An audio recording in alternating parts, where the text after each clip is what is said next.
university is under attack, what do? It's not just a chant. It's a cry from campuses across the country. It's really scary. Visas revoked, lives disrupted, and dreams put on hold. Why have I been targeted? Over 500 students and counting. They haven't even been told what they could have possibly done to have their F1 student status terminated. And now that fear, that silence has reached SMU and universities across Texas. With SMU TV, I'm Drake Mendocino. And I'm Ava Bates. North Texas universities are seeing a big impact from those revoked visas. Here are the numbers. The University of North Texas has had 27 visas revoked. The University of Texas at Arlington has had 27, and the University of Texas Dallas with 19. Texas Women's A&M with 15, UT Austin has had at least 2, and those numbers are going up daily. SMU confirmed that some student visas have been revoked, but SMU isn't giving any numbers. Even so, the fears are real across campus. SMU TV's Mia Varaki is here to explain. Hundreds of visas revoked. Hundreds of students across the country being sent home against their will. For SMU student Perry Majidi, now a U.S. citizen, she's seen the challenges of citizenship up close, and it hits home. So back in 2005, my grandpa, who was a citizen here, applied for an immigrant visa for my mom. And our case came out in 2017, and the embassy told us to come and do an interview. After earning a degree in criminal justice, Perry transferred to SMU, where she studies journalism and creative writing. She says it's heartbreaking to see international students around her, living in fear that their futures could disappear overnight. And I know a lot of international students who are here, and I've been reading the news that a lot of their visas got revoked. So I think it's pretty sad because these students tried so hard to get to where they are based on their education, and I'm pretty sure they paid a lot of money. Perry says she recently watched a friend, smart, capable, and fully committed, get denied the chance to stay. So I think it's kind of not fair for them who came here, already started what they're doing, and now their visa are getting revoked and they have to go back or doing something else. So I think that's sad. Now, Perry is focused on her future and hopes her story sparks understanding for all. For SMU TV, I'm Mia Varaki. SMU students have elected new leaders to represent them in the 112th Student Senate. The results are in, and the campus is buzzing with anticipation for what comes next. Will Leathers has been elected student body president, with Jasmine Darjean as vice president. Ian Stripe will serve as secretary, and Byung Lee as treasurer. The new Senate includes representatives from across SMU's schools and communities. The first meeting is set for April 22nd in the Hughes Triggs Senate Chamber. And in a special segment, we will have the student body president, Will Leathers, on Real Talk Wednesday for a live interview on what his plans are running the Hilltop this year. Next, an SMU law student just scored a 6-figure jury verdict before even graduating. Now, this East Texas native is making headlines for taking on a tough case and winning. 25-year-old SMU law student Dane Gudarzi secured a $170,000 jury verdict for his client in Gregg County. The case stemmed from a 2020 head-on collision in Longview, where the insurance company initially denied fault. Gudarzi is a third-year law student expected to graduate in May. Working under a provisional license and his family's firm, Gudarzi plans to join the practice after graduation. I want to come back and to save me out of Gaza because I am surviving death. Dr. Iman Shihada lost everything. The professor fled Gaza late last year after losing his home and his university. But he's here, he's safe, and he's settling back into SMU. When I got the invitation December from SMU, hope, started coming back to me. Shihada wasn't expecting to witness October 7th. No one was. The night before Hamas's attack on Israel, Shihada was celebrating his students on graduation day. Shihada woke up from the celebration to feel not happiness, but horror. So where we will move, you don't know. But we will take it from our houses, we don't know. His family scrambled at first, bouncing from a relative's home to an overcrowded hospital, dodging missiles. You feel lost. You feel afraid. you feel that you can lose your life. And I don't want to expose my kids to that kind of terror. But he was determined to get his family out alive. All means of life are destroyed. Either you stay and die or you leave. There is no other option. Shihada is thankful for SMU for not just sponsoring him once, but twice. Shihada was on the hilltop over a decade ago with a similar program. I worked in research, and this one of the books here you can see I contributed to.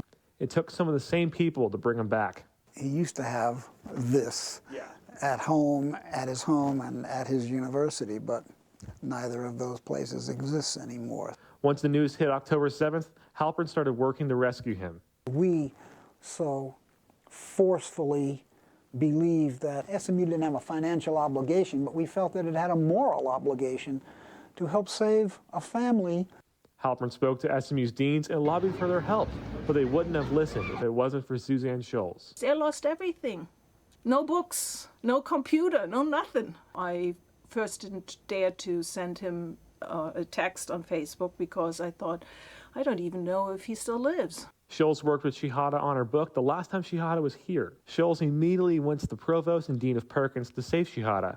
They said no. The entire winter break, I felt very despaired because I didn't know what else to do. Until SMU's Free Palestine protests last January. She spoke to student leaders about writing to SMU's president to bring Shihada back. They for sure will understand the situation and maybe they want to work with me. 30 student organizations signed that letter that, along with Halpern's lobbying, convinced the deans to rescue Shihada from Gaza. I managed to get out of Gaza. I consider myself lucky. Lucky and ready to get back to some semblance of normal, writing about his experience in Gaza. For SMU TV, I'm Brian Richardson. First came the tariffs, then came the retaliation. Now a full-blown trade war could be just ahead. President Trump has imposed a 145% tariff on Chinese imports, prompting China to retaliate with 125% tariffs on U.S. goods. In response, China has halted Boeing jet deliveries and suspended exports of critical rare earth metals, affecting U.S. tech and defense sectors. Economists warn that these moves could lead to a global recession, with American consumers facing higher prices and potential job losses. A Dallas street turned into a sinkhole trap this morning, with one truck taking the fall. A pickup truck trailer fell into a massive sinkhole Monday in southeast Dallas. The cavity opened after a 27-inch wastewater pipe burst near Riverway Drive. Neighbors say that the loud crash rushed to help the driver, identified as Kim Johnson, who was taken to Baylor Scott and White for treatment. Crews are still working to repair the pipeline.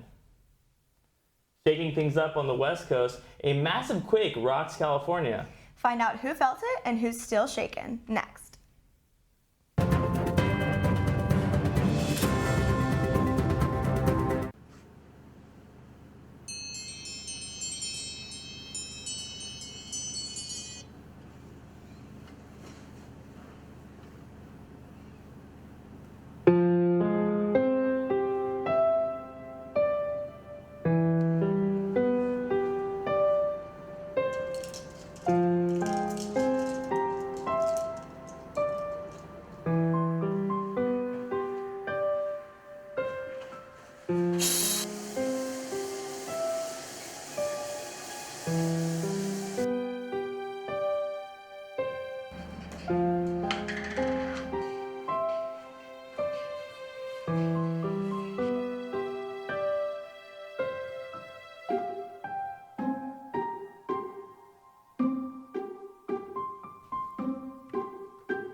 Well, that's a pretty good shake.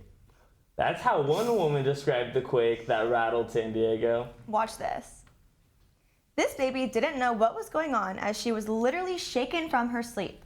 This is when all those surveillance cameras and earth cams come in handy. The 5.2 magnitude earthquake didn't appear to cause any damage. And get this, the elephants at the San Diego Zoo even reacted. They formed a circle to protect their young. Well, after that shaky situation out in California, we're feeling pretty grateful Dallas just has to deal with moody skies. That's right, but don't get too comfortable. Our weather loves to keep us on our toes too. And we have Taylor Good with us here to hopefully bring us some good news for a change. What do you got for us, Taylor? Yes, thank you guys. The weather this week has been absolutely beautiful with some clear skies and no chilly mornings. It's been absolutely wonderful. But as we're in like the middle of the spring season, some summer temperatures are starting to creep on in. So today it's 77 degrees. It's beautiful. It's sunny, but the wind gusts are around 14 miles per hour. So it does feel a little chilly. But then going into Wednesday, it's going to be 83 degrees. The wind gusts are going to dial down just a little bit, so it'll be nice, beautiful, and sunny just to hang around on Dallas Hall lawn. And then as we go into Thursday, so Thursday is going to be around 88 degrees. The wind's going to pick back up again, so it's going to still feel a little bit chilly with a low of 64. And then Friday, entering into Good Friday, it's going to be nice, beautiful with 88 degrees and with a low of 68. But entering into the weekend, Saturday, Sunday, there is a chance of thunderstorms. So make sure you all stay dry and prepare as you all celebrate Easter weekend. And so take advantage of this week. It's beautiful, it's sunny. But for those of you that, love the rain, you have something to look forward to. So this is the weather report. Back to you all.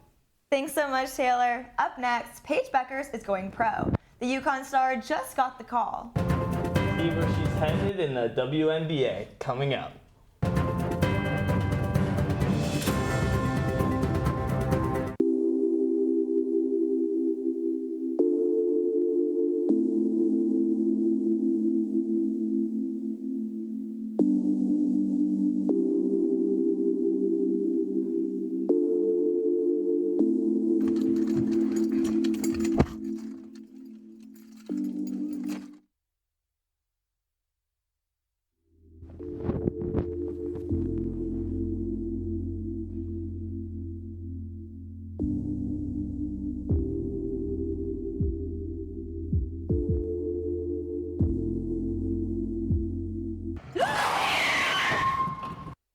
Distracted walking is one of the most prevalent problems on college campuses. According to the Impact of Pedestrian Distraction study, over 1/3 of pedestrians are distracted with either their phone or another device when walking across the street. To put a stop to distracted walking and decrease accidents on campus, focus forward and not down. Turning the page. That's what the Dallas Wings women's basketball team hopes to do with the addition of Paige Becker. Get that play on words? Paige was the #1 draft pick yesterday. She was pretty emotional, as you might expect. The last few weeks have been pretty special. Paige just led the Connecticut Huskies to a championship win. The first game is May 16th. And here's another date to mark in your calendar, August 30th. That's the first day of the Mustangs football season. The first game's against Texas A&M, and it's Baylor at home. After that, the Mustangs hit the road for Missouri State. The last game of the Iron Skillet is September 20th at TCU. Speaking of football news, there will be real grass on the field when the Mustangs take the field. That's right, SMU is replacing the artificial turf in Ford Stadium and going all natural. This is what it looks like on the team's Facebook page. Natural grass is supposed to be safer. Turf can sometimes trip players, even when no one hit them. Ford Stadium will be closed this summer because of it, but it'll be ready to go in August. Students gathered in celebration for Peruna's birthday on Dallas Hall lawn last Thursday.